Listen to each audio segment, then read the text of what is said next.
Bonsoir à toutes et à tous et bienvenue dans le Club Pancho. Ravi de vous retrouver sur Twitch pour une nouvelle émission. J'espère que vous allez bien. J'espère que tout le monde va bien ce soir pour évoquer ce match. Ce match qui s'est déroulé ce week-end.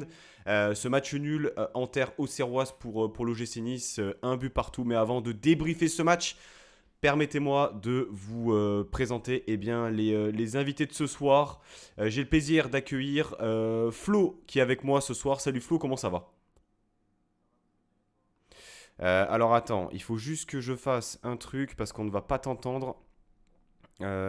Speakers, tac, c'est les joies du direct. Voilà, normalement là on t'entend. Donc je disais ça va. Et toi, comment vas-tu après ces semaines compliquées qui s'enchaînent? Pas de commentaire à la question. Sans commentaire. On va prendre le temps de discuter de tout ça, mais oui, ça va très bien. Je suis très content, franchement très content de reprendre les live Twitch. Ça faisait un petit moment, ça faisait plus de quasiment un mois et demi qu'on s'était pas retrouvé sur cette plateforme, dans cette émission, et donc ça me fait vraiment plaisir. Un peu moins de parler de l'OGC Nice, je vais pas vous le cacher, mais bon, on fait le taf, bien sûr. Pseuman, qui est là aussi ce soir. Salut Cédric, comment ça va? Et ça va comme tout supporter de Nice, c'est-à-dire pas ouf, Tu mais on m'étonnes. pilote, hein. Tu m'étonnes, tu m'étonnes. On a le plaisir aussi d'accueillir notre représentant habituel de l'équipe adverse. Il s'agit d'Eliott. Salut Eliott, comment tu vas?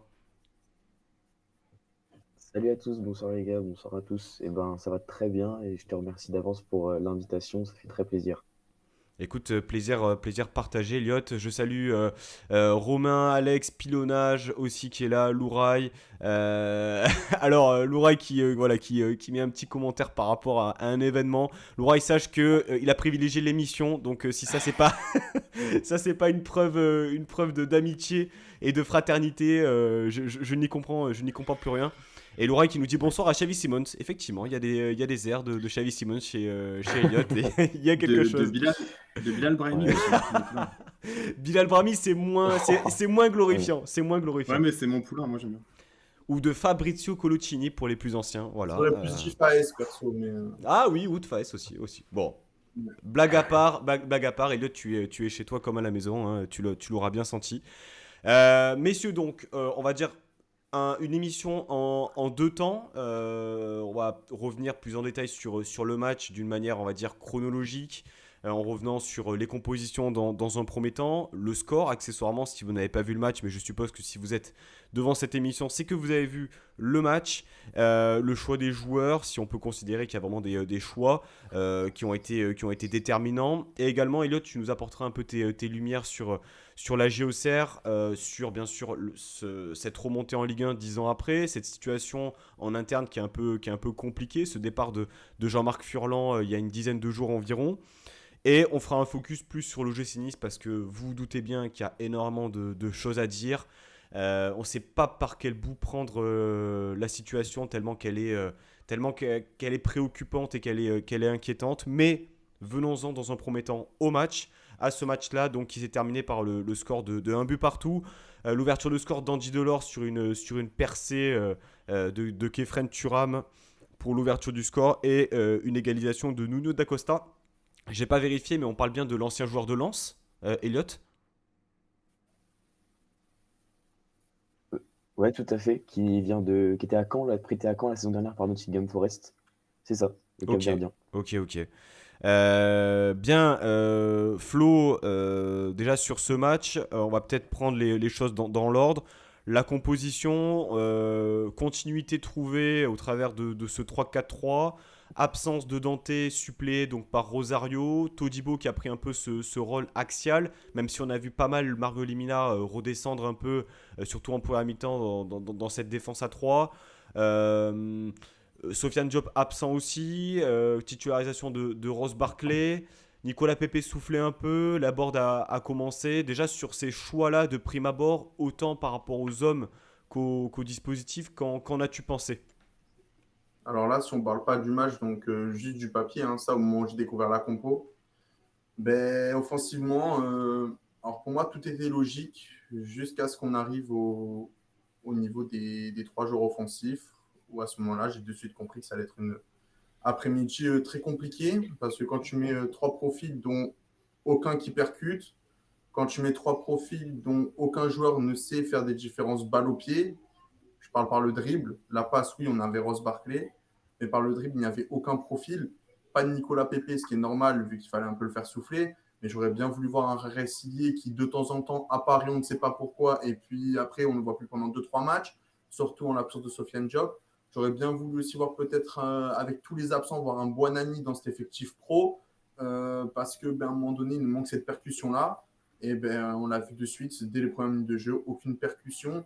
Et si en plus derrière ton bloc ne suit pas et ne joue pas haut quand tu as Andy Delors et Gaëtan Laborde, ben, c'est compliqué de partir de tes 60 mètres. Quoi. Donc ça a été très compliqué. En plus de ça, tu m'ajoutes à ça un Melvin Barr qui offensivement était inexistant. Juste je te coupe, on va peut-être commencer juste par la composition, ton avis Ouais, ouais. là-dessus. Disons Là, que j'aurais plus prendre Brian aussi à gauche du coup. Vu que je ouais, mets 2 points. Brian qui avait joué une bonne partie du match, si ce n'est l'entièreté du match, il me semble, contre Slovako.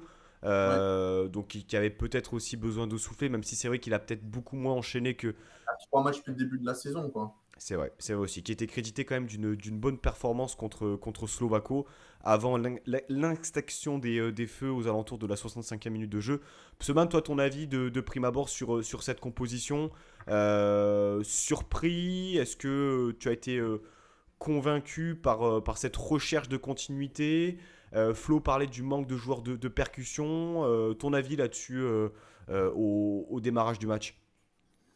Franchement, moi, je suis convaincu de rien, hein. Même par Fab, enfin, même comme Fab, je pense, parce que il n'y a pas une compo qui a marché cette année, en Le fait. lapsus révélateur de Pseman.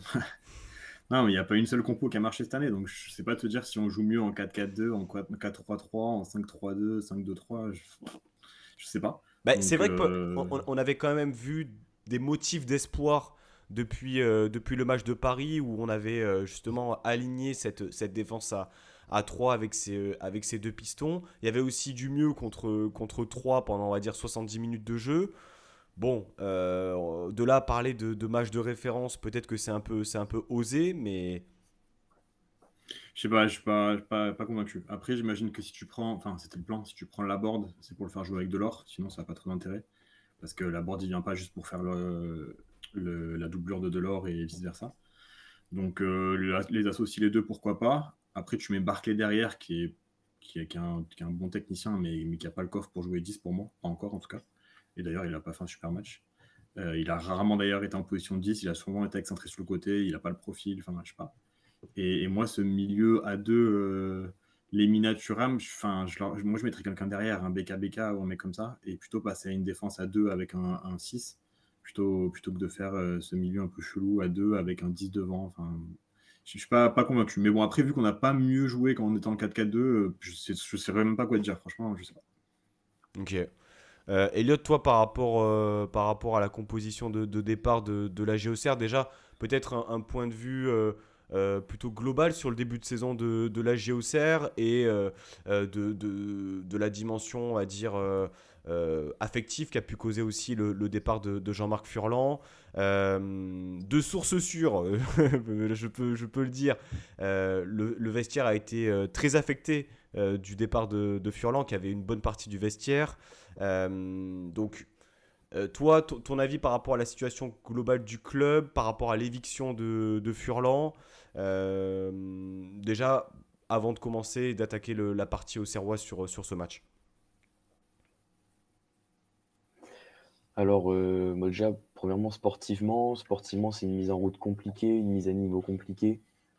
En même temps, avec un 11 de niveau Ligue 2, quasi le même que la saison dernière, on ne pouvait pas vraiment s'attendre à quelque chose de révolutionnaire.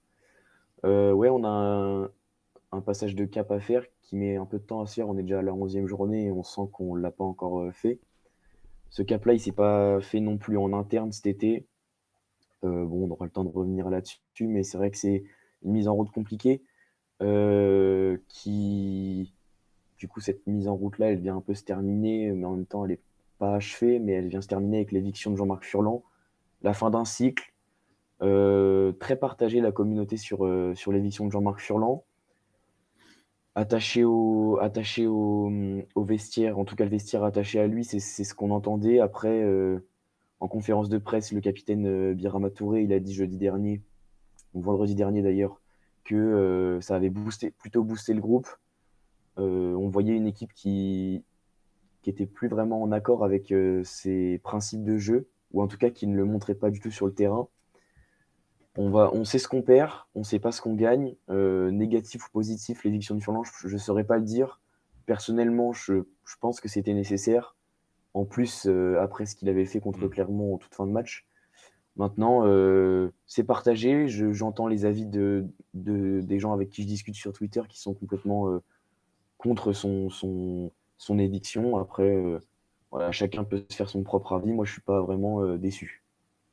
Et puis au vu de la prestation, finalement, si on enlève le fait que Nice ait fait un demi-match, ça a été plutôt rassurant pour toi, finalement, surtout cette première mi-temps, on va dire. Ouais, plutôt rassurant la première mi-temps. Même la deuxième, on a vu autre chose, déjà un changement tactique. Furlan était resté sur son 4-1-4-1 de la Ligue 2. Donc, pour vous montrer comme quoi le Cap avait eu du mal à passer. Euh, il était aussi resté borné sur certaines idées avec certains joueurs. Là, on a vu quelques changements. Bon, après, Padovani, c'est le valet, c'était le bras droit de Furlan. Donc, changement de compo, 4-2-3-1. Pas vraiment de changement de joueur, mis à part Niang, qui est évincé du 11. Sinon, il n'y a pas vraiment de changement. Il y a la titularisation de Sinayoko, plutôt récompensé de son début de saison. Lui a réussi à passer ce cap physiquement déjà. Techniquement, il a un peu plus de mal, mais il arrive à faire des différences grâce à sa percussion. Bon, on va voir toujours quelques choix, on va dire, particuliers, comme Quentin Bernard. Je pense que vous avez pu le voir. Bon, je ne m'acharne pas sur son sort, je ne m'acharne pas sur lui, parce que bon, la communauté le fait déjà comme il faut. Voilà, on va. Finalement, j'attendais beaucoup tactiquement de ce match, enfin surtout sur le papier. Et en fait, avec du recul, je me dis que c'est pas si important que ça, puisque Padovani avait annoncé en conf vendredi que le prochain entraîneur serait nommé mercredi ou jeudi. Donc ça va arriver là d'ici peu. On a quelques noms qui se baladent. Ça Mhm. va arriver d'ici peu. Donc finalement, sur le papier, j'ai envie de dire, ça veut rien dire ce qu'il a mis en place dimanche.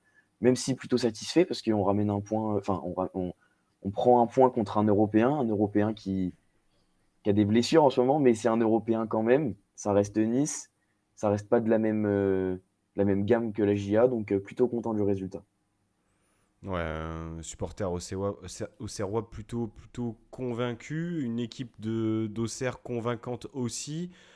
Flo, cette première mi-temps, elle annonçait un peu une rencontre compliquée. Auxerre qui a gardé le ballon une bonne partie du match et Nice qui, sur une de ses rares incursions, finalement marque un but en contre sur un exploit individuel de Kefren Turam qui délivre donc cette passe à Andy Delors. Est-ce que finalement c'est pas ça qui est inquiétant pour l'OGC Nice aujourd'hui, c'est d'être résolu à jouer le contre un promu de Ligue 1?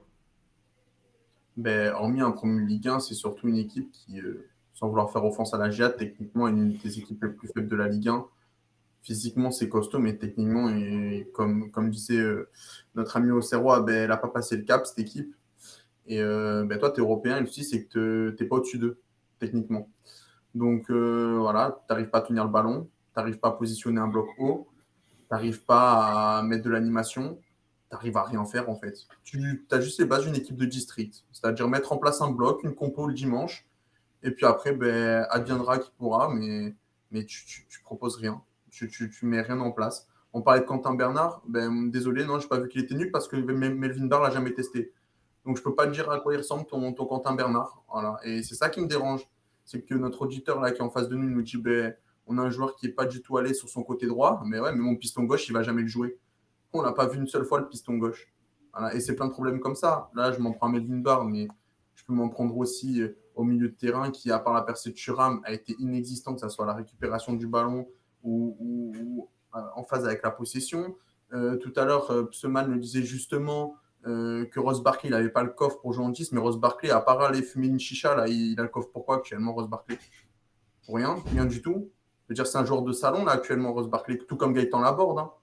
Je veux dire, c'est pareil. On a 2 joueurs de salon. Il n'y a aucun impact, aucune course à haute intensité. Je veux dire, quand Laborde il démarre, il fait du surplace. Je ne sais pas si Delors il a accroché les caravanes, mais il fait du surplace.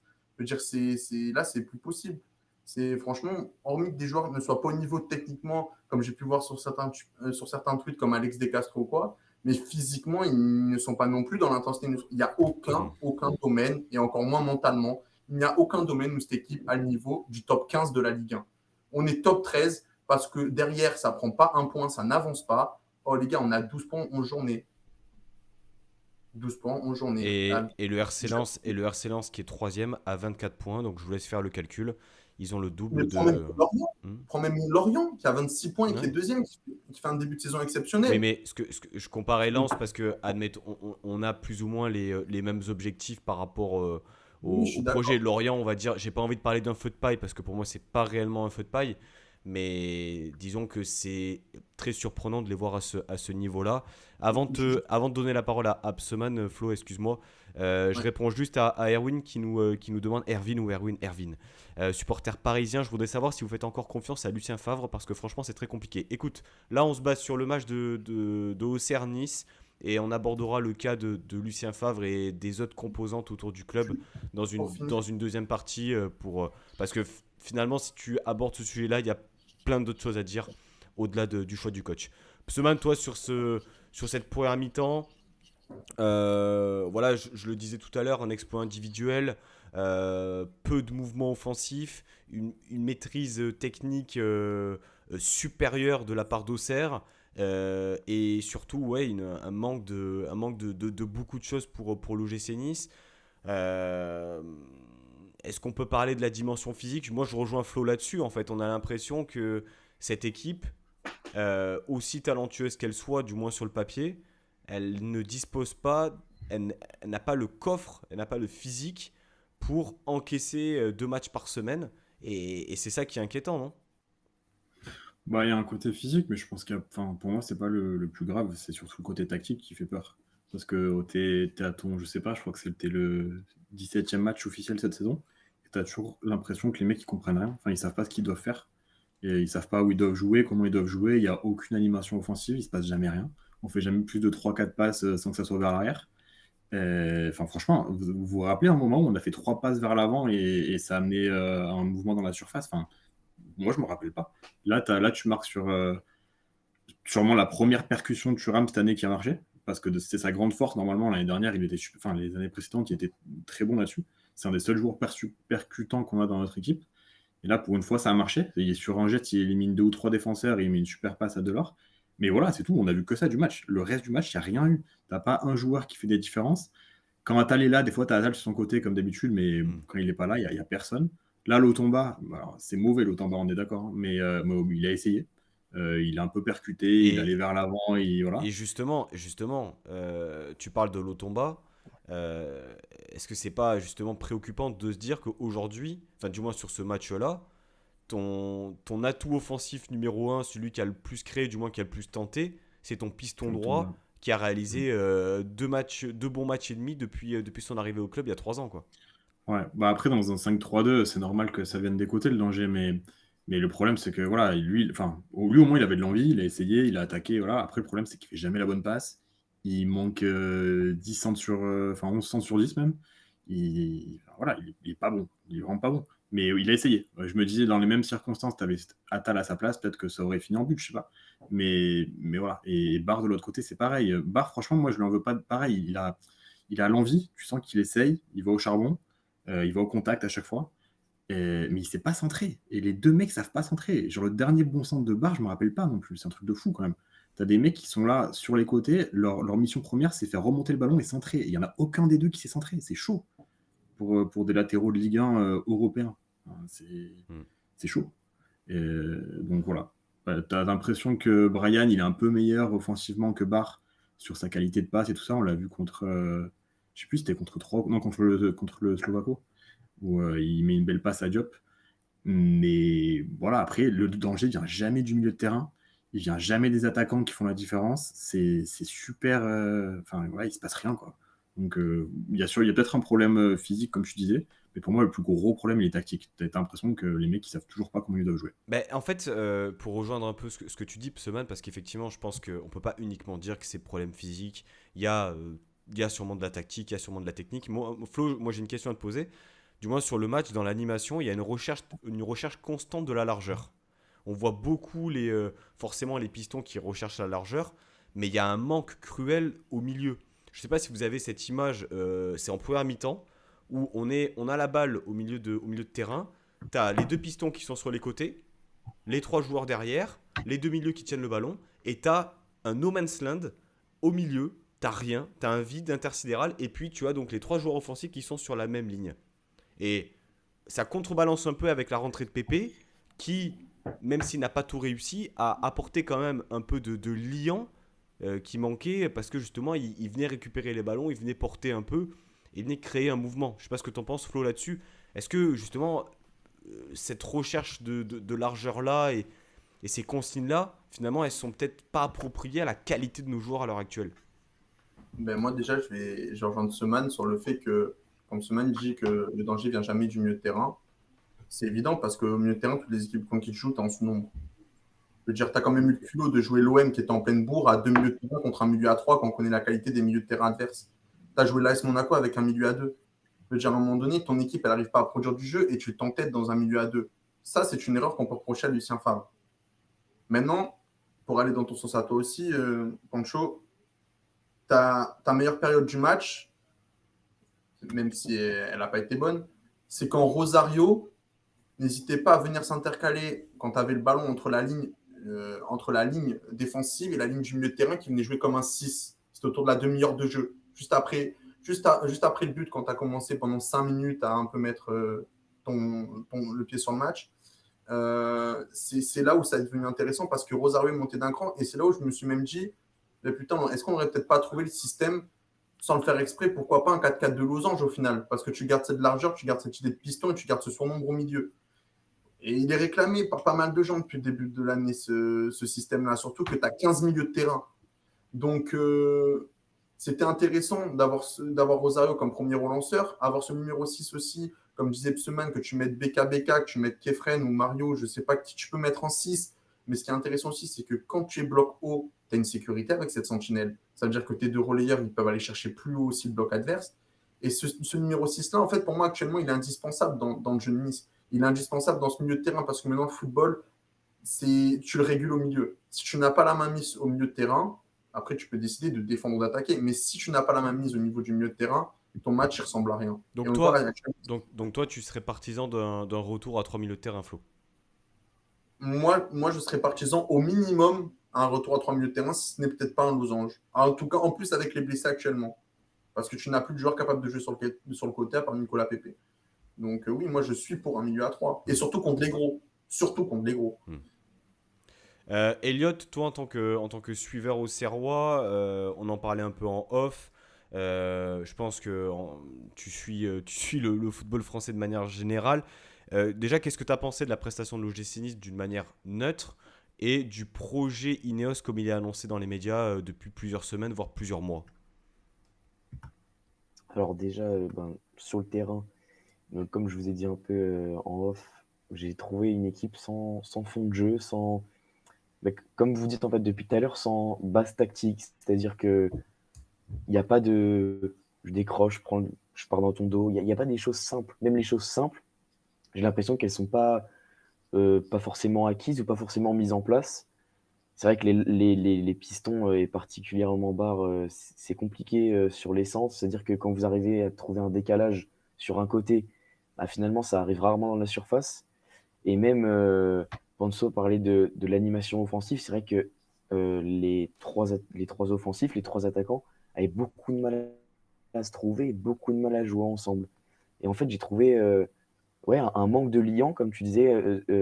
Pépé, il a apporté un peu de liant, mais j'ai vraiment trouvé ouais, un manque de liant entre donc Lemina et Thuram, les pistons qui étaient censés être à peu près à ce niveau-là sur le terrain, à peu près sur la même ligne, et les attaquants.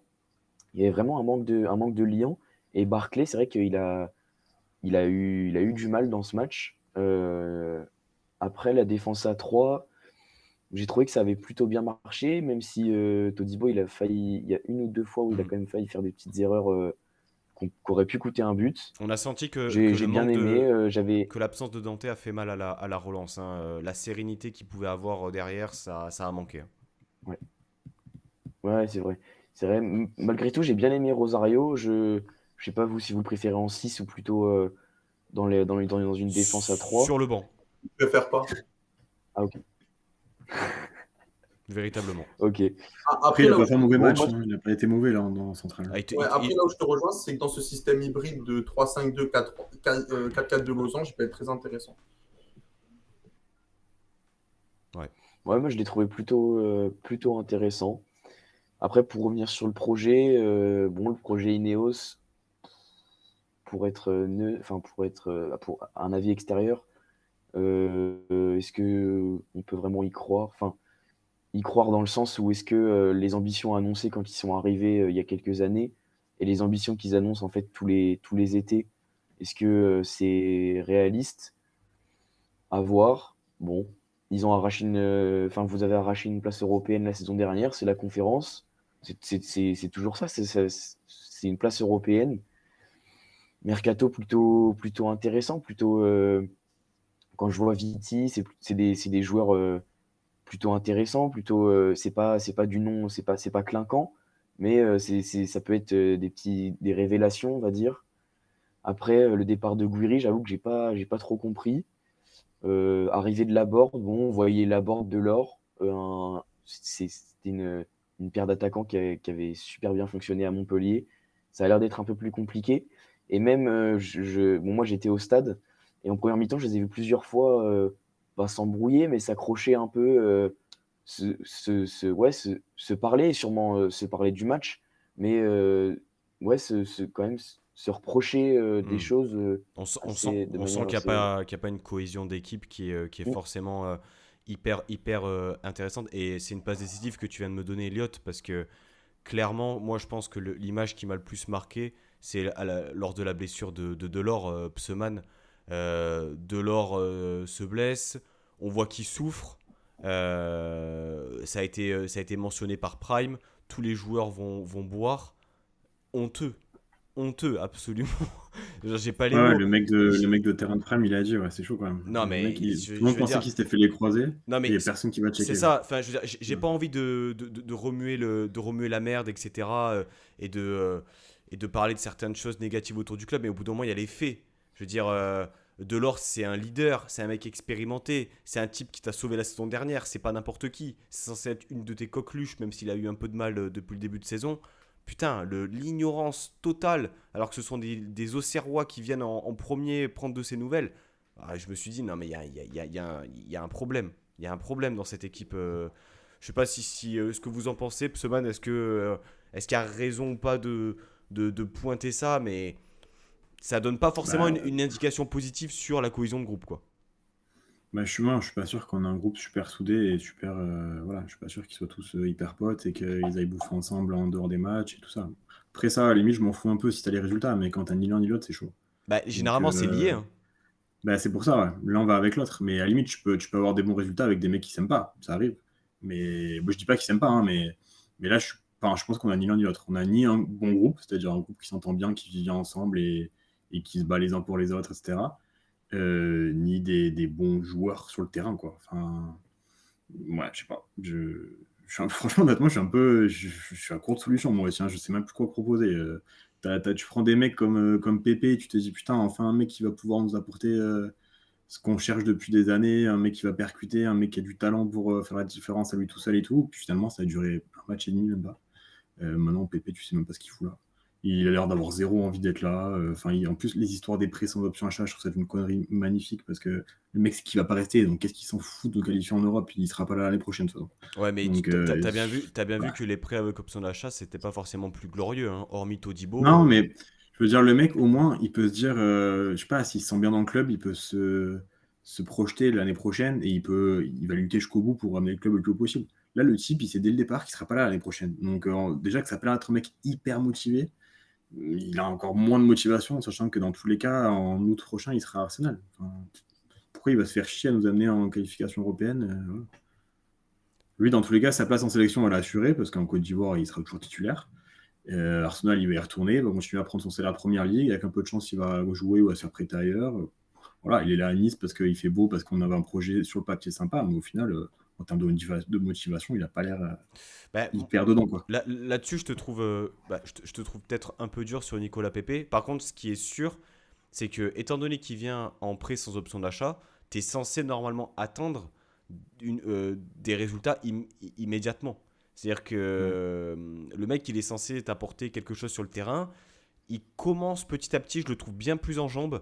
Peut-être physiquement aussi un peu plus retapé.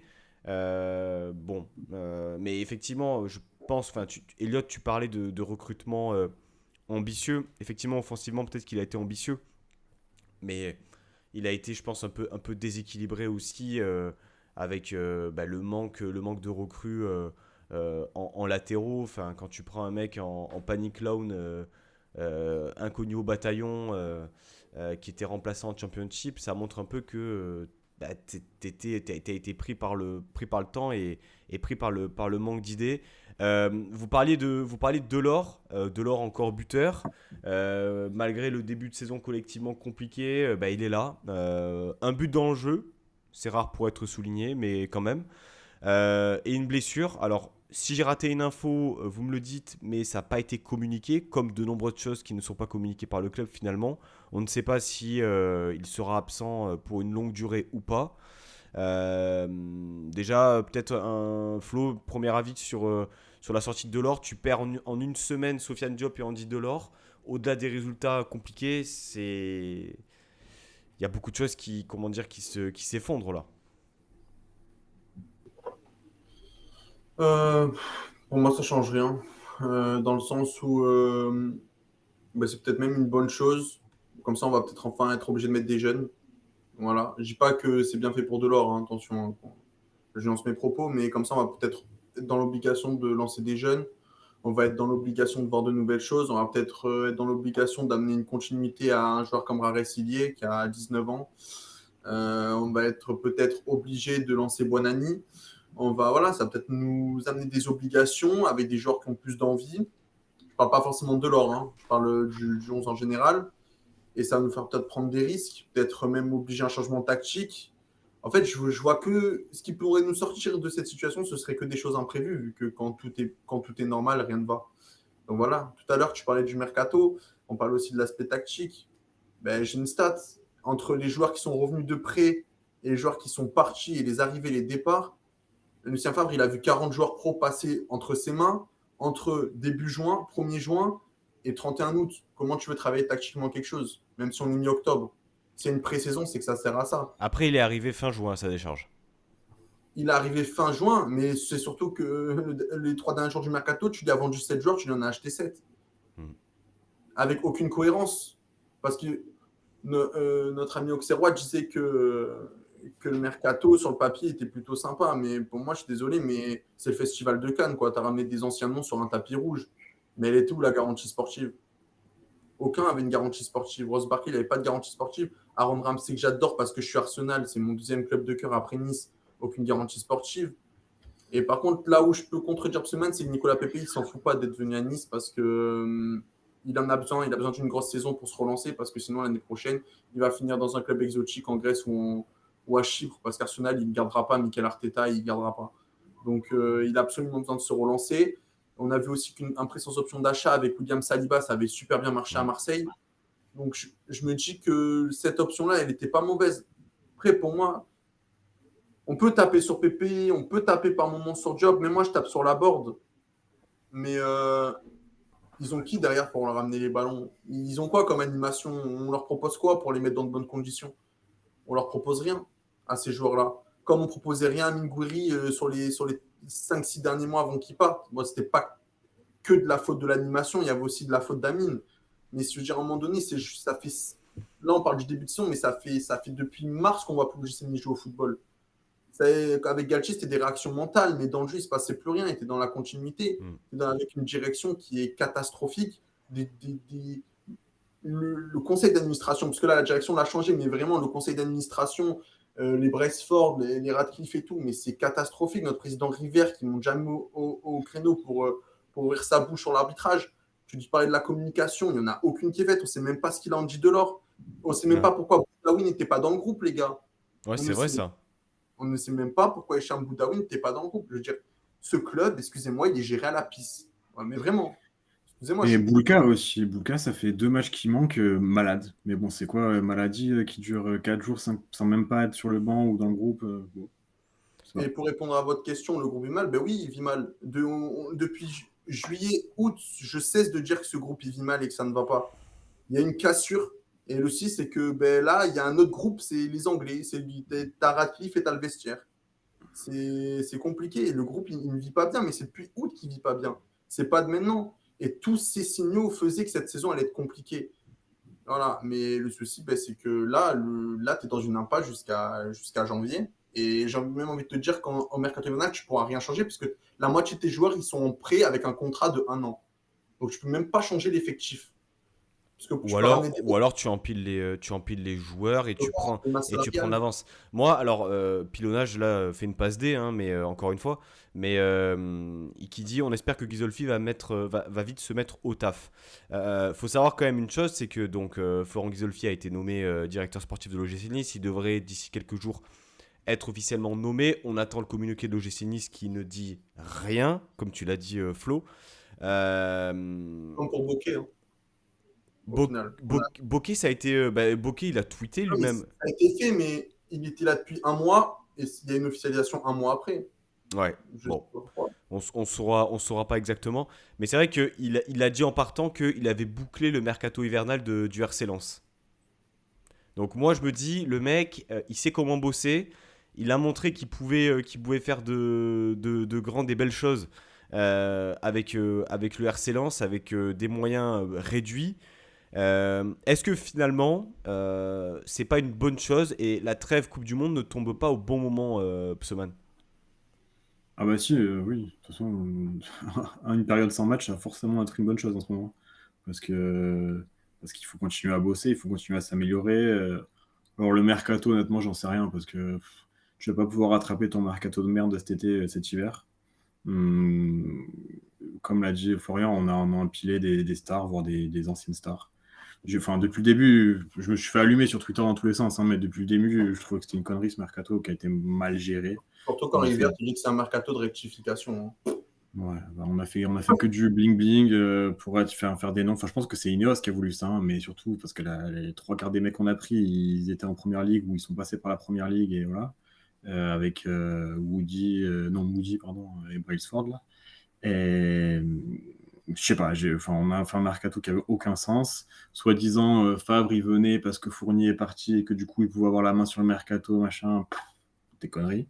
À mon Ouais. avis, Favre, il a eu la main sur rien du tout. Les 2 seuls mecs, apparemment, qui voulaient absolument faire venir, c'est Viti, et c'est plutôt bien.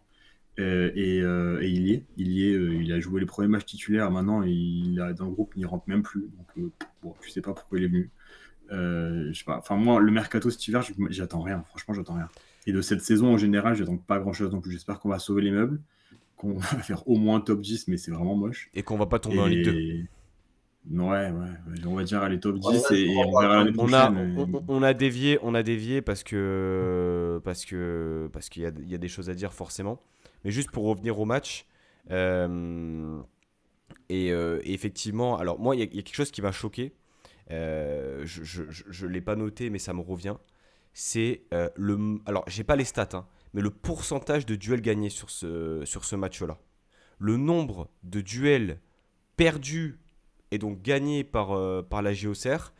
Alors, je sais pas si c'est une marque de fabrique de la JOCR, Elliot, tu nous le confirmeras ou pas. Mais en tout cas, assez flippant de se dire que tu es à la rue sur beaucoup de domaines et que t'as pas en fait, au-delà de la maîtrise technique, eh bien, une présence physique et mentale, quoi.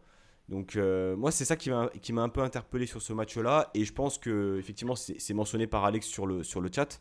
Le but de Nuno D'Acosta qui est certes beau mais Laborde, quel laxisme sur le marquage. Je veux dire, c'est pas possible à ce niveau-là de lâcher un marquage comme ça. Donc voilà.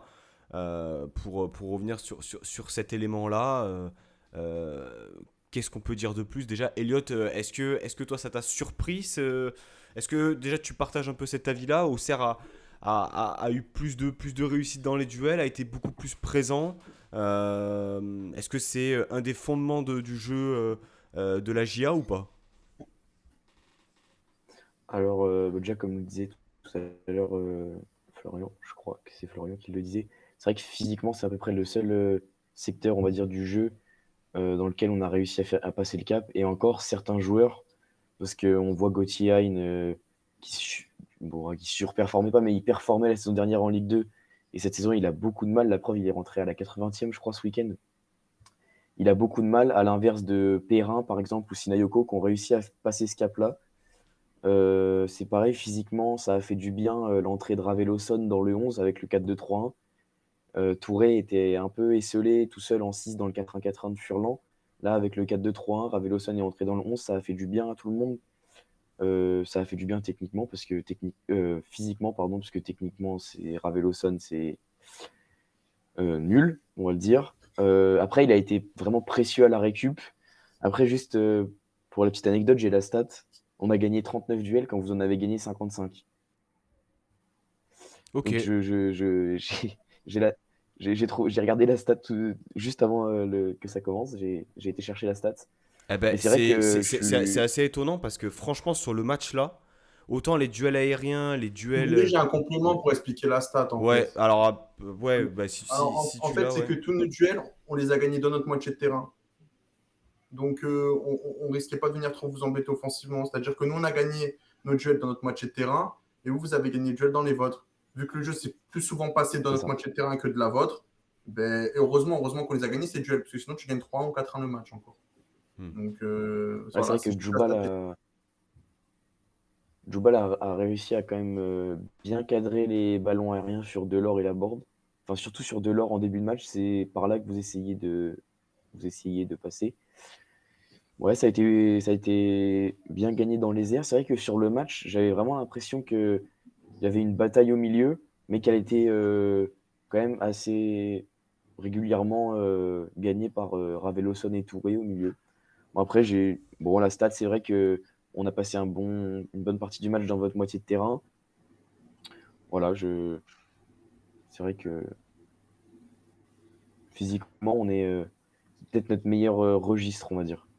Et en même temps, encore une fois, ce match-là, tu peux l'emporter à la dernière, dans les dernières minutes avec cette grosse occasion de Barclay. Lotomba aussi a une belle occasion où, à mon sens, il fait pas le bon choix, mais on peut pas lui reprocher d'avoir tenté cette frappe premier poteau.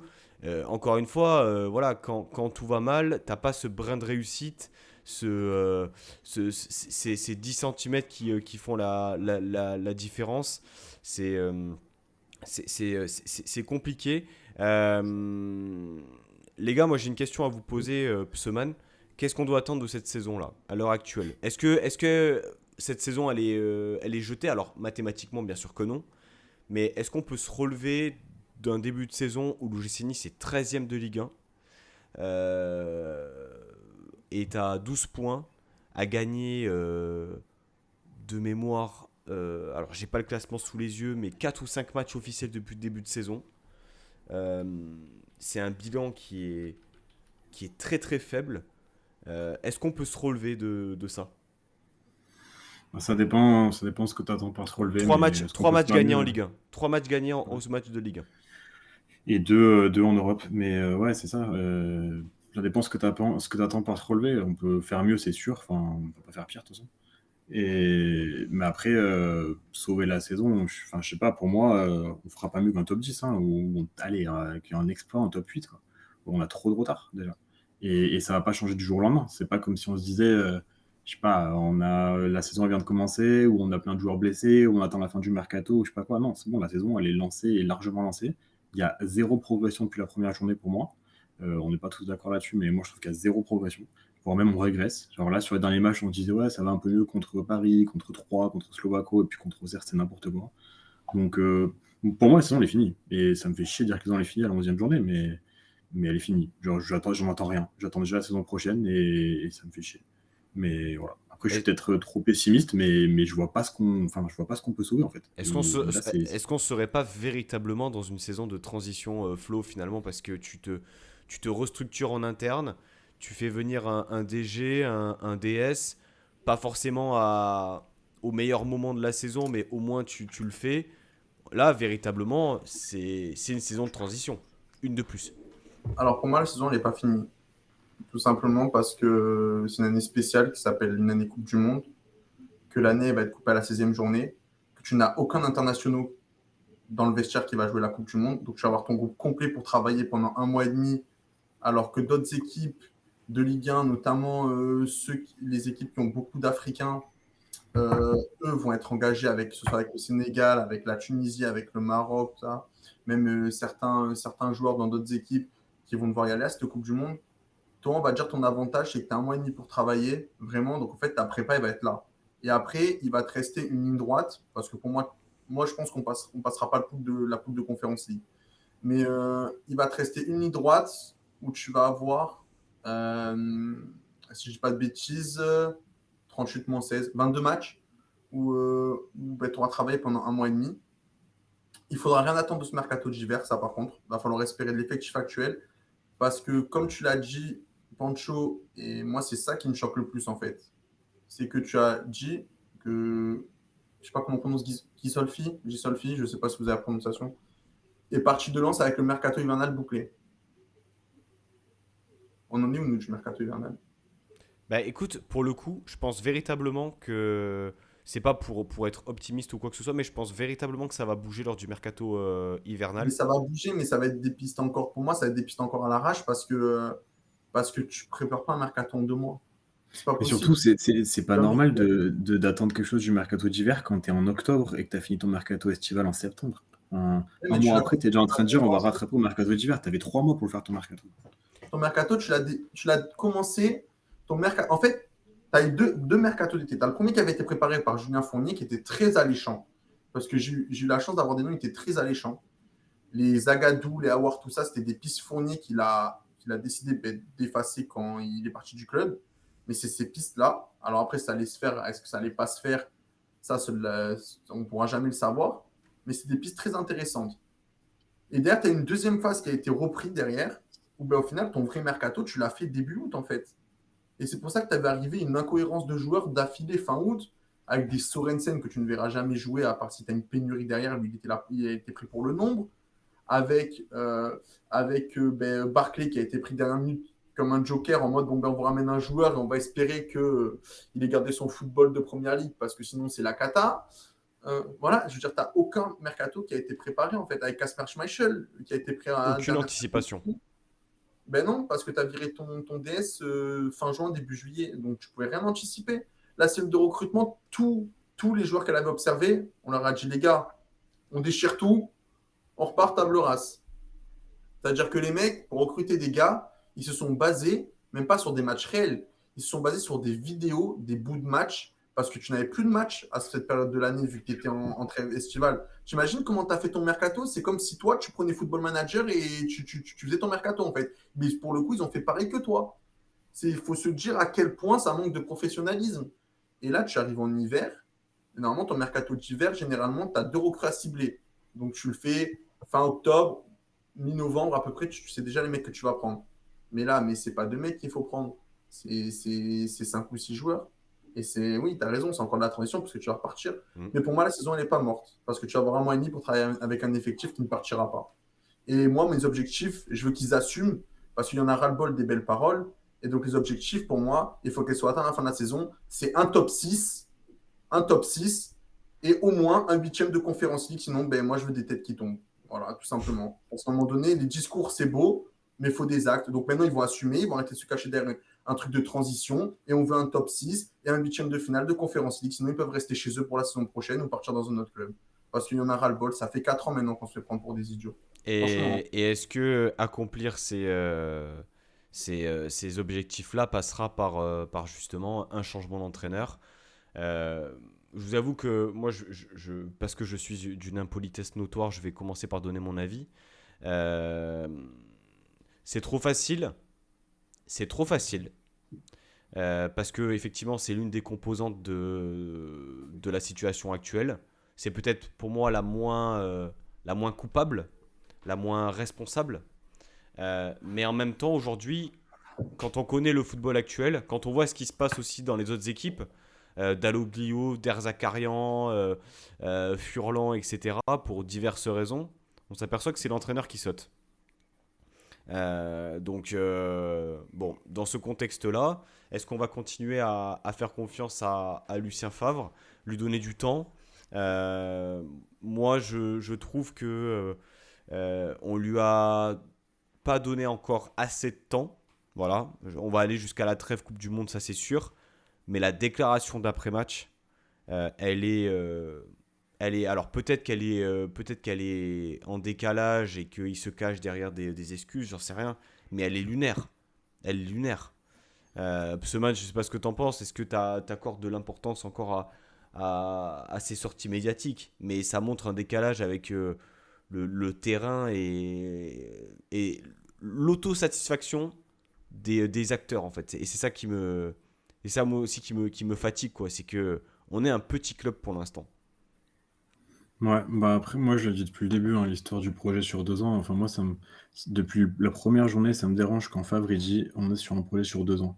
C'est pas parce que tu as un projet sur 2 ans que tu es obligé de niquer la première année. Tu peux faire le mieux possible la première pour mieux préparer la deuxième. J'ai l'impression que la première, on la jette, on fait un brouillon, et pour peut-être, avec un peu de chance, que la deuxième soit meilleure. Mais tu peux pas réagir, enfin, tu peux pas penser comme ça. Moi, ça me fait chier de niquer une saison de plus. Euh, et comme on en parlait en off tout à l'heure, hein, pour revenir sur le fait de l'entraîneur, mais j'aime beaucoup Favre, j'aime vraiment beaucoup Favre. Et je pense que c'est une connerie, enfin, ça serait une connerie de le virer maintenant. Parce que comme je vous l'ai dit tout à l'heure, pour moi, la saison, elle est déjà finie. Donc, avec ou sans Favre, c'est fini. Donc, autant le garder. Et préparer la prochaine. Voir si c'était vrai l'histoire du projet sur 2 ans. Mais malgré ça, je pense qu'on a un peu toujours idéalisé Favre depuis cette première année qu'il fait chez nous, qui est extraordinaire. Mais justement, extraordinaire. C'est-à-dire qu'il a fait une fois. Je suis vraiment pas convaincu qu'il fasse une deuxième fois. La deuxième était bien moins bien que la première.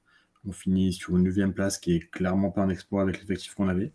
Et derrière, à Dortmund, il fait ce qu'il a à faire. C'est-à-dire il finit deuxième derrière le Bayern, comme tous les autres entraîneurs de Dortmund, avec Haaland dans son équipe, avec d'autres gros joueurs dans son équipe. Enfin, c'est pas un exploit. Il fait pas de perf en Ligue des Champions. Voilà, c'est un super entraîneur. J'aime beaucoup le mec, mais on l'idéalise largement à Nice. Voilà, c'est pas Favre qui va tout changer. Et quand je voyais, moi le premier, hein, j'étais séduit par son discours, conférence de presse, j'ai beaucoup aimé ce qu'il a dit et tout. Mais fallait pas s'attendre à ce que Favre il arrive et que d'un coup, ça fait 4 ans qu'on mange de la merde au niveau du jeu et qu'on va l'arriver et que d'un coup ça allait être le Brésil. Non. Le mal est plus profond. Ouais, ouais. Donc voilà. Moi, je pense que ce serait pas une bonne idée de virer Favre aujourd'hui. Au moins lui laisser jusqu'à la fin de l'année, voir ce que ça donne, et pourquoi pas préparer la prochaine. Après, je suis pas convaincu que voilà. Enfin, je m'attends pas du tout à ce qu'on refasse la même saison qu'on a fait à la première saison de Favre. Ah ben là on est bien d'accord et puis de toute façon c'est factuel hein, les résultats sont beaucoup moins bons et c'est marrant parce que vous avez vu passer cette vidéo du but de Dante enfin en Europa League lors de la deuxième saison de Favre Résultat. et je me rappelle très bien, oui c'est ça, je me rappelle très bien de cette période-là parce qu'on avait fait un début de saison moins bon que le premier. Mais tout est relatif quand on connaît la situation aujourd'hui.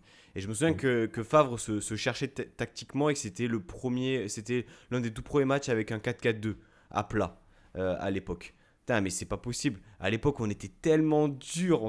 Voilà. On vivait l'instant présent, on se rendait pas compte que quelques années plus tard, ça allait être beaucoup plus compliqué.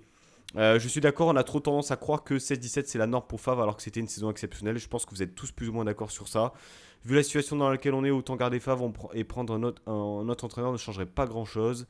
Oui, mais le temps n'a pas le temps d'avoir le temps. Alors vous avez 4 heures pour, vous avez 4 heures pour cogiter là-dessus. Pour revenir sur le match, Elliot, je te donne un peu la parole.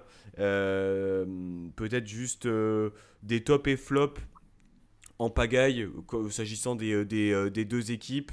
qui t'a séduit, qui t'a un peu déçu dans ce match-là?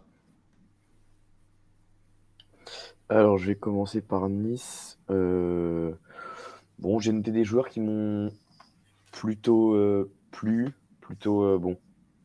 Vous allez sûrement m'incendier, mais j'ai noté Thuram déjà pour son boulot sur le premier but. Exploit individuel, mais exploit. On a beau dire ce qu'on veut, mais le double contact, il est incroyable. Euh, j'ai mis les Mina parce que j'ai trouvé, enfin, du stade, j'avais quand même l'impression que il avait une certaine présence dans les duels à la récup, que c'était peut-être ouais, peut-être le joueur niçois le plus présent, celui qu'on a le plus vu en tout cas. En plus, il était capitaine. J'avoue que je sais pas s'il est capitaine chez vous depuis le début de saison, Non. C'est mais j'ai Dante trouvé que d'habitude. voilà, c'est ça. Mais j'ai trouvé qu'il portait quand même son. Je pense qu'il a été fier d'honorer Ouais. le brassard. Jusqu'à son interview Euh, d'après-match, il a été très bon. Mm. Ouais. Ouais. voilà. Ensuite, j'ai noté Rosario parce que en deuxième mi-temps, je l'ai quand même vu dans la défense à 3 plutôt serein dans ses interventions, plutôt correct. Ensuite, pour les flops, j'en ai noté qu'un par équipe. J'ai noté Laborde parce que j'ai noté à côté, pas vu du match. Je pense que ça résume bien en fait.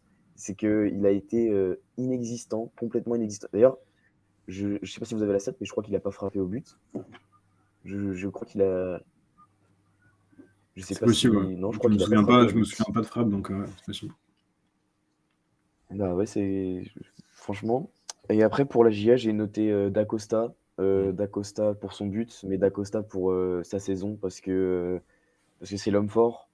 Parce que je mettais pas une pièce dessus. Il arrivait de Nantes, de Caen, pardon, excusez-moi. Il avait 9 buts la saison dernière, bon 9 buts en Ligue 2. Bah, on se dit que ça va être compliqué pour passer le cap en Ligue 1. Et franchement, heureusement qu'il est là. Déjà parce qu'il plante, c'était son deuxième but. Et surtout parce que il percute, il va au duel, il a la niaque. Et on a beau dire ce qu'on veut, mais bah, c'est bon aussi d'avoir des joueurs qui mouillent le maillot.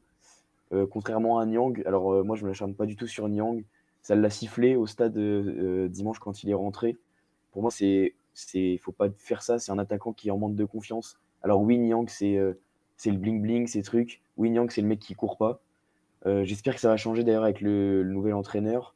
Mais moi, j'y crois. Je pense que techniquement, on voit que quand il a le ballon, quand il ose faire quelque chose, généralement, c'est plutôt précis techniquement. Le Mario Balotelli Physiquement, du il a quand pauvre. même. Je pensais la même chose. J'allais dire le Balotelli de Wish. Ouais, c'est un peu, c'est une bonne comparaison. C'est des Mm. mecs hyper nonchalants, quoi. On aurait presque envie de le claquer, mais, Mais c'est lui qui a failli marquer, mais je non, à la pense qu'il fin. peut Il a faire Ouais, mis et du un bien. poteau. c'est C'est un lui qui joueur tape quand le même poteau, hein. d'expérience. Ouais. Ouais, il a fait. Ouais, ouais, et c'est plutôt une belle frappe quand même. Mm. Après, en autre top, j'ai marqué Autré Sinayoko. J'étais un peu sceptique quand j'ai vu la compo parce que ça voulait dire qu'il y avait soit Saki, soit Autré sur le côté.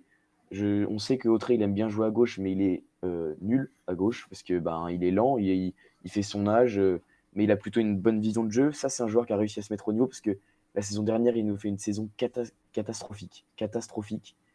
Et donc tout le monde était plutôt enfin, tout le monde voulait plutôt le voir partir. Il est resté et il s'impose dans le 11. Et aujourd'hui, je pense qu'il a plutôt sa place en 10. Sinayoko, pour sa saison, pour son match, parce qu'il percute, il va au duel. Et pour sa saison, parce que c'est un des seuls, je vous le disais tout à l'heure, mais qui a réussi à passer le cap physiquement. C'est un peu plus compliqué techniquement, mais c'est comme Dacosta. Pas le même profil, mais il a l'envie et il montre que il montre qu'il a un certain amour pour le club et Mm. il le montre sur le terrain, qu'il veut se maintenir. Et j'ai fini par noter Janvier en top. Bon, c'est top moyen, mais je l'ai trouvé quand même. Enfin, la charnière centrale, je sais pas ce que vous en avez pensé, mais je l'ai trouvé quand même plutôt serein, bon dans les duels, plutôt présent. Et pour finir en flop, j'ai noté Bernard, mais bon, je vais pas m'éterniser sur le sujet. Bon, voilà, c'est pas au niveau, il le sait.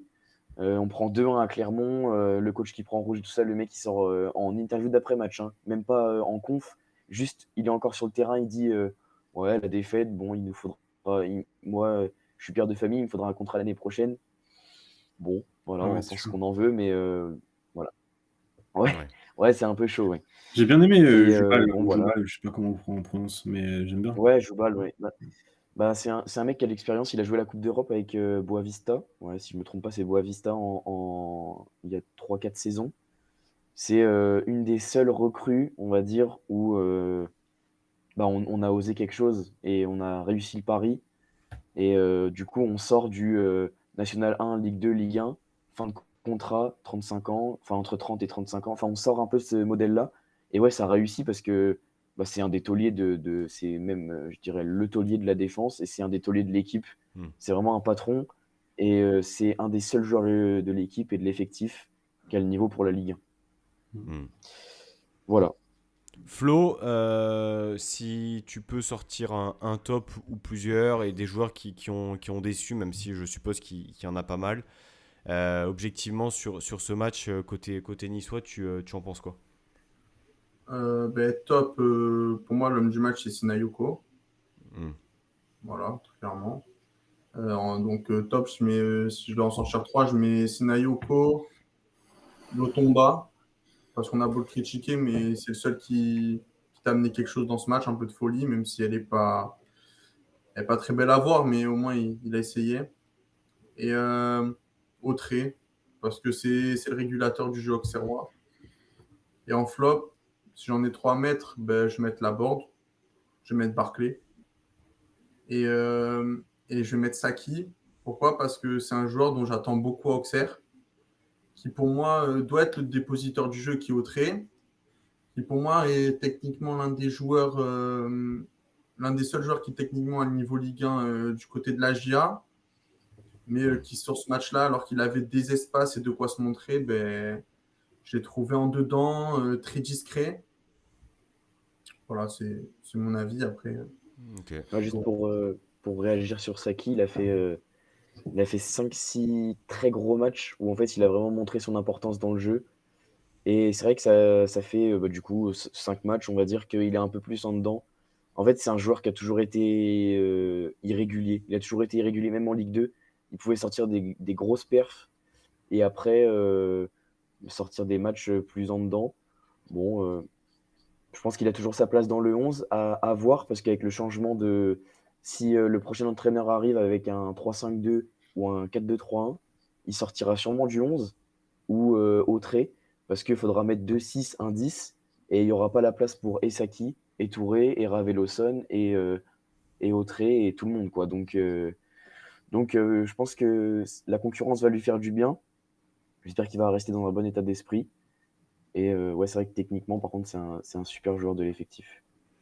Seman, par rapport à ce match-là, si tu devais tirer un peu un bilan des performances individuelles.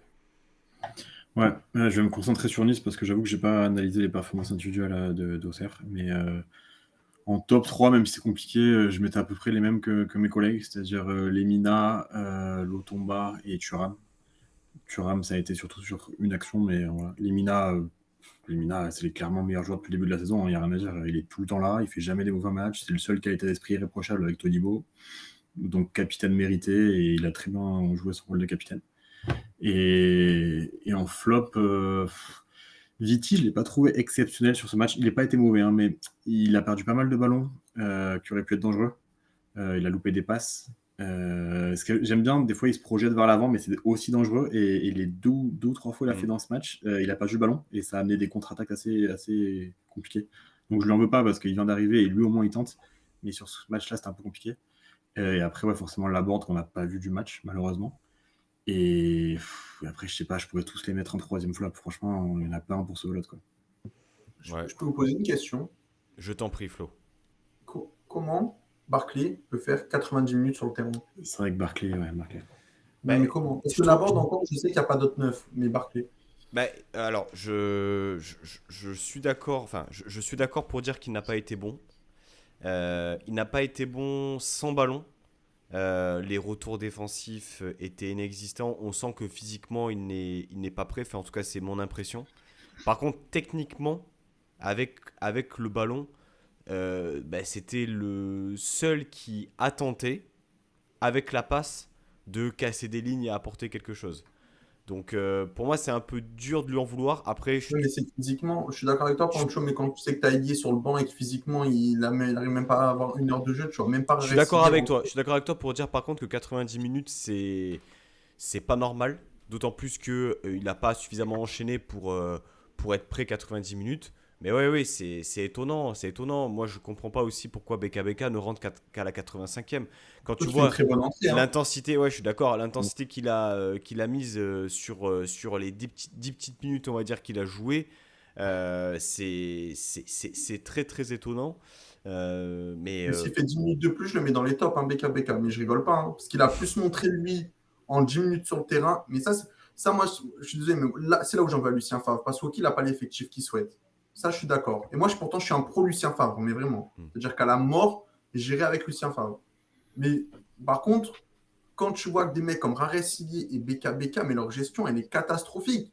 Je veux dire, ils n'ont pas fait des matchs. Je veux dire, il y a des mecs qui ont beaucoup plus de matchs en pro, qui ont beaucoup plus une carrière derrière eux et qui sont tellement mais scandaleux sur le terrain.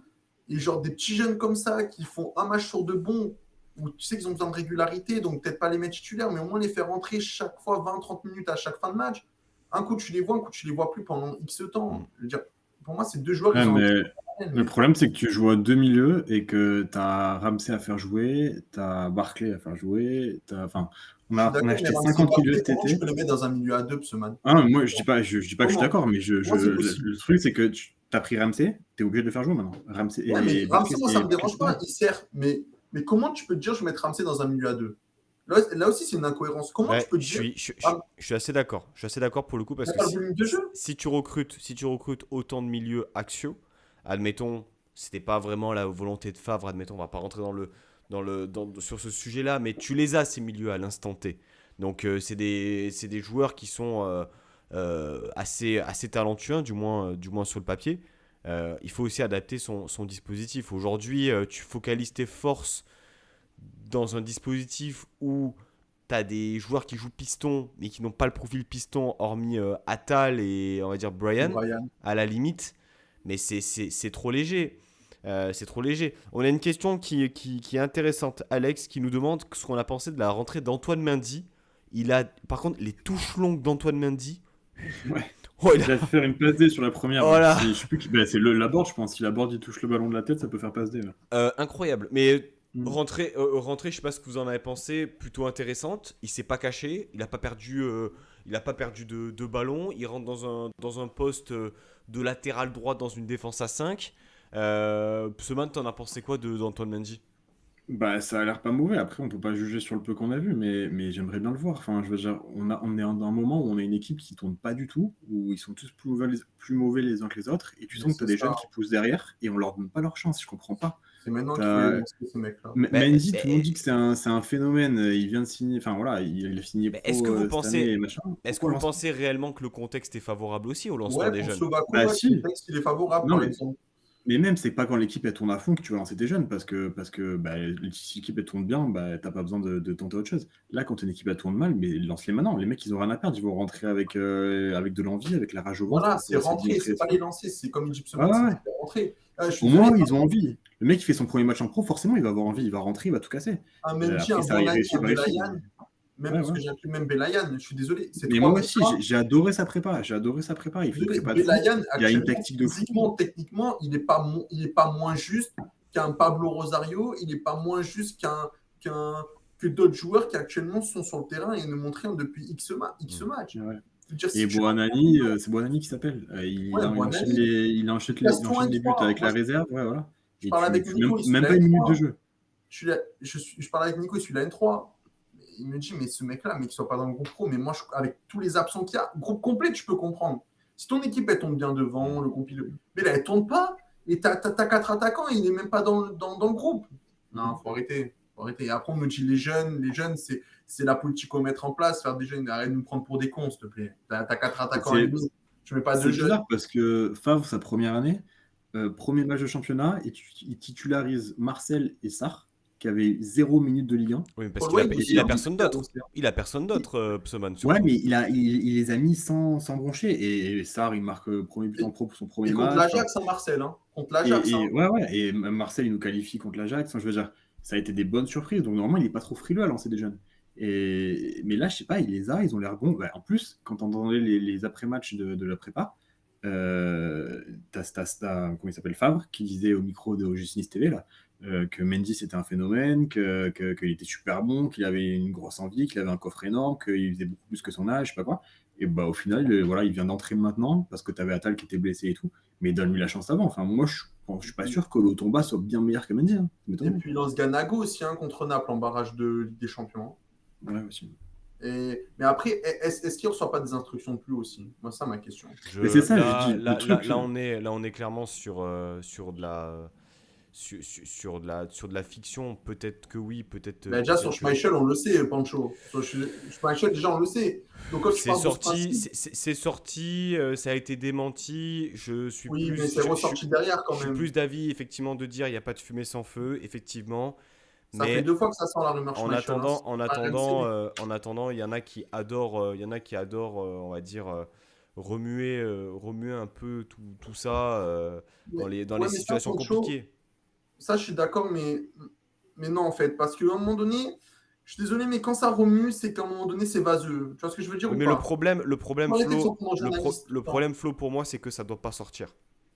Le problème, Mais il ça est doit pas pas tant, le problème, il est pas tant du jugement de l'information. Le problème, il est que ça doit pas sortir.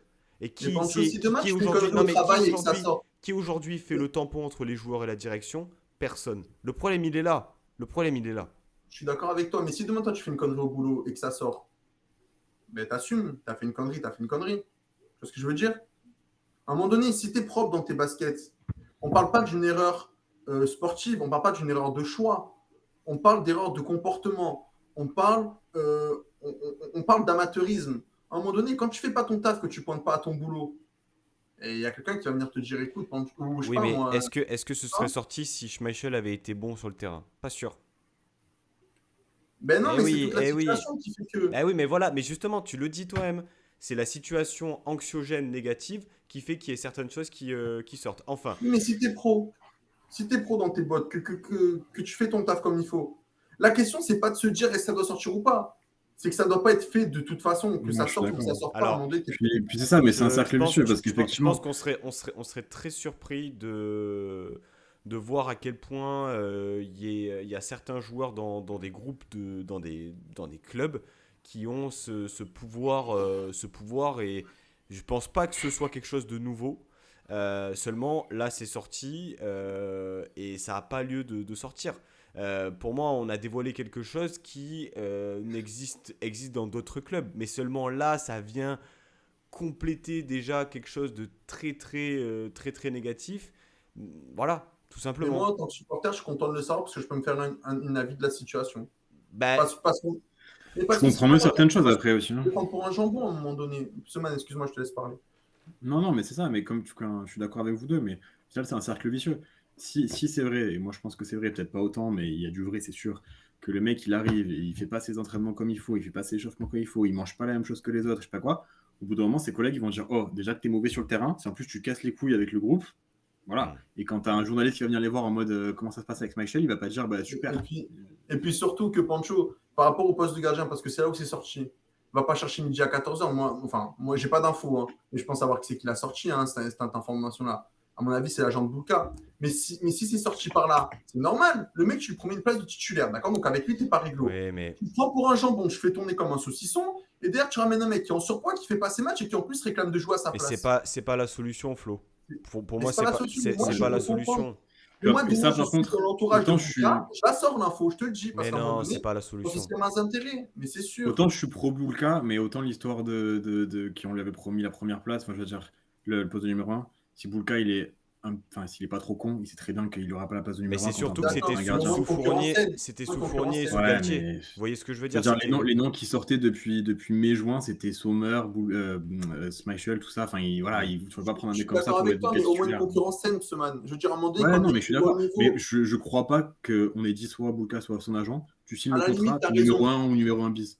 À la limite, tu as Ça, c'est raison, des mais il faut conneries, se je mettre pense. à la place de l'entourage du joueur. Tu es l'entourage de Marcin Bulka Ouais, je aujourd'hui. suis Tu d'accord. sais qu'il joue pas et que le mec à côté, il n'est pas pro et que tu joues pas quand même parce que ça vient de plus haut. Mais si t'es Ouais, après, l'entourage, c'est sûr, tu au fais final, il fuiter, joue. Hein. c'est sûr. Au final, il joue. Et là où je suis plutôt satisfait de la gestion de Favre, c'est sur les gardiens, parce qu'il fait l'alternance et c'est pas évident de faire alterner des gardiens. Mais Bouka a eu ses minutes de jeu. Là, il est blessé, il est malade sur les 2 derniers, donc on ne sait pas s'il aurait été Mais quand il n'y titulaire ou aura pas. plus Mais la je pense Coupe qu'au d'Europe, moins il un va des jouer deux, il aurait Bouka joué. pour toi? Il va jouer Bouka quand il n'y aura plus la Coupe d'Europe? Ben, on verra. La Mais pour question, l'instant, il mérite plus. Donc, si Favre continue à faire comme jusqu'à maintenant, on mérite, c'est à lui de jouer. Hein. la question est de savoir aujourd'hui, est-ce que c'est le meilleur joueur, le meilleur gardien qui joue Bon, là, c'est un vaste débat. Messieurs, Elliot, on s'excuse, mais c'est vrai que je pense qu'on avait tous les trois Non, il n'y a besoin, pas de souci. d'extérioriser un certain nombre de choses parce que Twitter, on va dire que c'est bien, mais là, on va dire que, pas qu'on est dans la vraie vie, mais on discute comme si on discutait à la fin d'un match. Ouais, c'est ça. Dernière petite partie de l'émission, juste la projection sur le prochain match des deux équipes. On va commencer peut-être par Auxerre qui se déplace à Reims. Reims qui a mis à pied Oscar Garcia aussi, qui rejoint la longue liste des coachs licenciés depuis le début de saison. Auxerre qui était sur. Non, je confonds avec Ajaccio. Vous êtes comment à l'extérieur, Auxerre, là, depuis le début de saison, Elliot, là? Est-ce qu'il y a, est-ce On qu'il y n'est a- pas. est-ce qu'il y a moyen de c'est- de rêver un peu et de gagner à Reims? Reims qui est actuellement 15e. Ah, Alors, il faut, il faut, il faut. C'est-à-dire que là, il faut prendre des points. Là, on enchaîne 3 matchs, on enchaîne Reims, Ajaccio 3. Il faut prendre minimum 7 points. Il faut prendre des points. Reims, pour moi, c'est faisable. Il y a juste le retour de Ito, l'attaquant japonais. Ça complique les choses. Non, il faut essayer d'aller prendre au moins un point, même voire 3 à Reims. À l'extérieur, c'est plus compliqué. Euh, on gagne à Montpellier et on gagne donc à Montpellier, mais on gagne contre Strasbourg à la Baie des Champs. Les points qu'on prend, c'est principalement du coup à la Baie des Champs. Je crois qu'on n'en prend pas d'autres à l'extérieur à part Montpellier. C'est plus compliqué à l'extérieur. Après, Reims, euh, va falloir être costaud en défense parce qu'avec Ito et Balogun, ils ont quand même deux super mecs en attaque. Va falloir être costaud, mais je pense qu'il y a quelque chose à faire. Je crois que derrière, c'est quand même fébrile. Euh, voilà, je pense que le départ de Woodfess, il est parti. Hein. Ouais, ouais. Il est, il est, ouais, il est parti. Ouais. Ça a fait mal. Donc, faut prendre des points. Va falloir être costaud en défense. Et puis voilà, je pense que ça peut le faire. Je pense qu'on peut accrocher une 3e victoire de la saison. Et puis c'est un concurrent direct, hein, donc c'est un match à 6 points. Hein. Voilà, c'est Totalement. ça. Totalement, Mm. c'est effectivement Reims 15e, Auxerre 16e, 9 points pour les deux équipes. Différence de but Ouais. défavorable à la GIA avec un Ouais. différentiel de moins 12. Et puis dans l'autre match qui va nous intéresser, là aussi on est clairement sur un match pour le maintien. Putain, ça me fout droit de le dire, hein, mais c'est vrai. L'OGC Nice accueille le FC Nantes. Tiens, le FC Nantes. À l'Alliance Riviera, OGC Nice 12 points, 2 points d'avance sur son adversaire de ce week-end. Le FC Nantes qui a battu donc, le Stade Brestois ce week-end 4-1, si je ne dis pas de bêtises. Messieurs, avant d'attaquer un calendrier qui s'annonce dantesque, victoire obligatoire. Là, peu importe la manière, victoire, Psoman. Ah bah ouais. Ouais, il faut gagner maintenant parce qu'on a déjà énormément de retard. Moi, clairement, mon objectif là, c'est un objectif très, très minime, mais voilà, on est à 2 points de Lyon, mais il faut qu'on colle à Lyon. Donc voilà, ça serait au moins une petite réussite si on arrive à leur passer devant ou à rester au contact, et après on verra ce qui se passe derrière.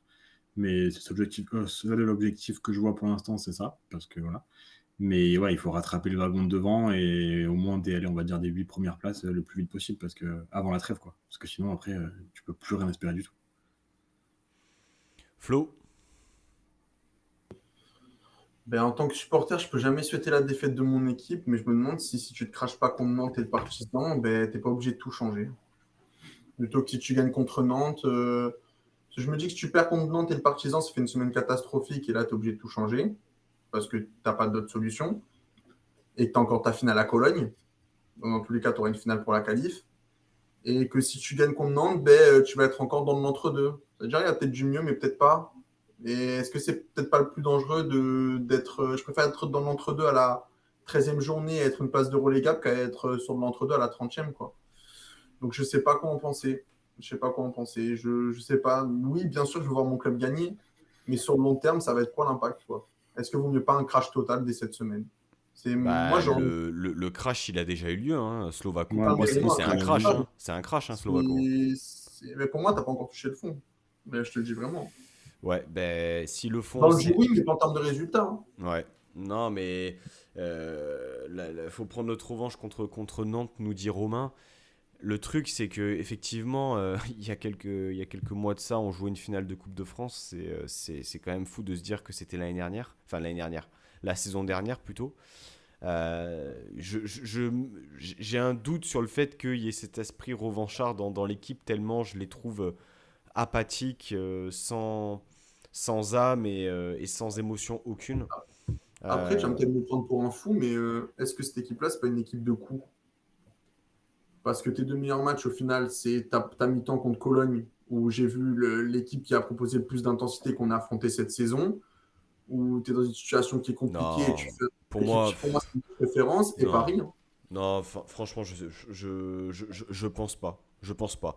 On va dire peut-être la dimension Europe, la dimension match du Paris Saint-Germain, ça te booste un peu à la limite. Mais On s'est fait rouler dessus par Marseille à la maison. Donc, ouais, Ouais, mais contre Marseille, il n'y avait pas d'âme et la compo, elle ressemble à rien aussi. Mais je suis d'accord. Ah, ouais, mais écoute, bon, c'est entre. Marseille à la maison, t'as un stade qui est Ouais, presque mais tu plein avais et il n'y un a rien eu, mercato quoi. où tu avais 7 départs, 7 arrivées. Tu as 2 jours de la fin du mercato quand Ouais, on a bon. Mais la rien, moitié rien du qu'une club, question tout le d'envie, reste. sur l'envie. ouais, On sur n'en a rien l'envie, parce montré. qu'à la limite, là, on va être peut-être moins exigeant dans le jeu, mais surtout, on va les attendre au tournant sur le contenu, Mais sur ce qui est l'envie, dangereux, c'est. la détermination, la dimension, on va dire, mentale et physique. Si tu le gagnes pas sur le terrain et dans le jeu et dans la maîtrise, tu le gagneras dans l'envie. Et le problème, c'est Mais ce qui est qu'aujourd'hui, dangereux, c'est t'as pas la base de la base, quoi. avec les joueurs que tu as pris, tu ne gagneras pas de match à l'envie. Tu gagneras techniquement, mais pas à l'envie parce que tu n'as pas des joueurs qui sont habitués à jouer ces matchs-là.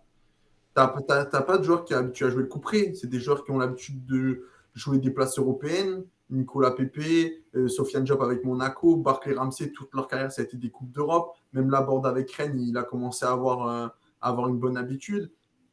Dante, même s'il a de la grinta, pareil, il n'a jamais été dans l'obligation opération maintien. Il n'a jamais trop connu ça. Je veux dire, quel joueur actuellement a déjà connu une opération maintien dans cet effectif? Personne. Moi, c'est ça qui me fait peur. Hmm. Ouais, mais je pense que tu peux compter sur des mecs, genre des Todibo, Limina, même Delors. T'as une charnière là, on va dire, où tu peux compter tu quoi qu'il arrive, que tu joues au maintien ou que tu joues le titre, et ils seront là. Après, le reste, non, le reste, clairement, j'y crois pas. Et moi, l'histoire de la revanche contre Nantes, la moitié de l'équipe n'était pas là, l'autre moitié s'en fout. Donc, clairement, non. Si on gagne, c'est parce que voilà, c'est parce qu'on aurait été meilleur qu'eux ou moins mauvais, mais ça sera pas du tout un esprit de revanche. On va peut-être. Mess- Ah, pardon. Messieurs, non, non, mais parce que on pourrait continuer des heures et des heures. T'as raison. Ouais, ouais, non, mais parce on est déjà à quasiment 1h30 d'émission.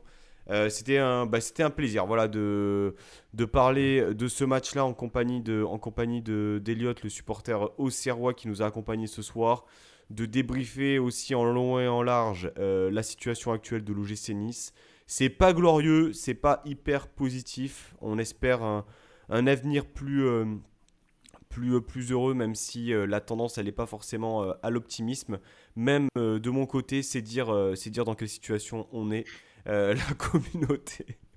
Donc les gars, écoutez, merci à tous les trois en tout cas d'avoir participé à cette émission. Merci pour votre venue et pour eh bien, la réponse positive à l'invitation.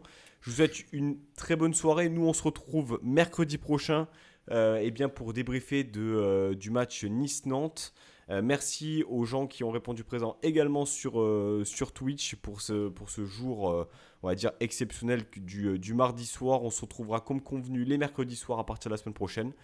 Elliot, merci à toi. Bonne saison à la JA, en espérant vous voir en Ligue 1 Merci l'année beaucoup. prochaine. Ouais, j'espère aussi. Merci à vous, merci à toi en tout cas pour l'invitation et merci à vous pour la soirée, c'était super. Et puis merci à Flo et Pseman, les gars, pour votre soirée, en espérant que Pseman ait passé malgré tout une bonne soirée qui s'annonçait merveilleuse dans tous les cas. Ouais, voilà. Ouais, c'est vrai. On va rester sur le débrief du match et pas du reste. Mais les gars, eh bien, bonne soirée à vous. Merci à tous les trois et puis à très bientôt. Merci à toi, Pantou. Merci. Ciao, à bientôt.